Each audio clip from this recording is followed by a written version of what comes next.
Hello WhatsApp guys, it's my Sushanta Saha. চলে আসলাম নতুন আরো একটা মিনি ব্লগ ভিডিও নিয়ে। সো গাইস, আজকের ভিডিওটা কিন্তু অনেক অনেক ইন্টারেস্টিং হতে চলেছে, কারণ আজকে এখন আমি যাচ্ছি ওয়াফয়েলে, যেটা হচ্ছে হাজীগঞ্জ যে বিজনেস পার্কের সাথে কিন্তু রয়েছে, 2 তলায়। এটা কিন্তু আপনার গেলা কিন্তু পাবেন। তো এটা কিন্তু শুভ উদ্বোধন কিন্তু আরো 2 দিন আগে কিন্তু হয়ে গিয়েছে। তো এখন আর কি আমরা যাচ্ছি। সো গাইস, আশা করি আপনারা আমার গত ভিডিওটা দেখেছেন। তখন কিন্তু আমরা আসছিলাম ওয়াফয়েলে, তখন কিন্তু তাদের সকল খাবারগুলা কিন্তু অ্যাভেলেবেল হয়নি। তো আজকেও কিন্তু আমি চলে আসছি, এই যে আমার বড় ভাইদের সাথে কিন্তু আজকে আসলাম। তো দেখা যাক আজকে তাদের সকল খাবারগুলো অ্যাভেলেবেল আছে কিনা। তো দেখতে পাচ্ছেন ওয়াফল এখন কিন্তু অনেক মানুষ কিন্তু রয়েছে।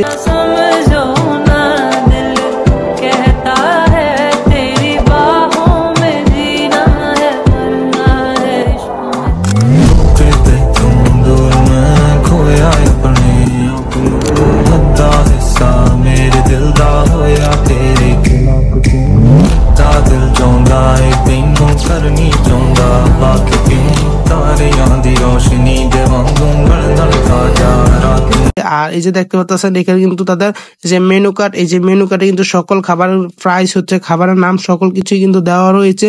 আর এখানে কিন্তু সকল খাবার কিন্তু বর্তমানে এখন সব খাবার কিন্তু অ্যাভেলেবেল রয়েছে। তো এখন আর কি আমরা অর্ডার দিব। তো এখানে আমরা চিকেন শর্মা কিন্তু অর্ডার দিয়েছি 4টা, আর হচ্ছে একটা স্পেশাল শর্মা।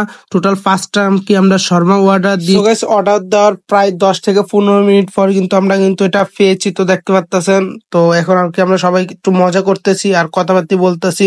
তো দেখতে পাচ্ছেন ফাইনালি কিন্তু চলে আসছে এই যে শর্মা। তো এখন টেস্ট করা যাক কেমন। তো দেখতে পাচ্ছেন এই যে আমার এক বড় ভাই, ওই কিন্তু আগে ফার্স্টে কিন্তু খাচ্ছে। তো তারপরে কিন্তু আমি আপনাদেরকে বলি, এর আগে আমি আপনাদেরকে একটা কথা বলে রাখি, যারা যারা আমার এই পেজটা এখনো ফলো করেননি আর ভিডিও দেখেন সবসময় কোনো ফলো করেন, তাহলে অবশ্যই প্লিজ পেজটা ফলো করে লাইক কমেন্ট অবশ্যই তো তাক করবেন। ভিডিওটা কেমন হয়েছে তা কিন্তু অবশ্যই পরে জানাবেন। তো গাইস, এই যে দেখতে পাচ্ছেন এই যে আমি এখন টেস্ট করলাম, আসলে খাবারটা অনেক ভালো হয়েছে। তো দেখতে পাচ্ছেন তাদের সার্ভিসিং কিন্তু অনেক ভালো। তো আজকের ভিডিও এই পর্যন্ত, টাটা।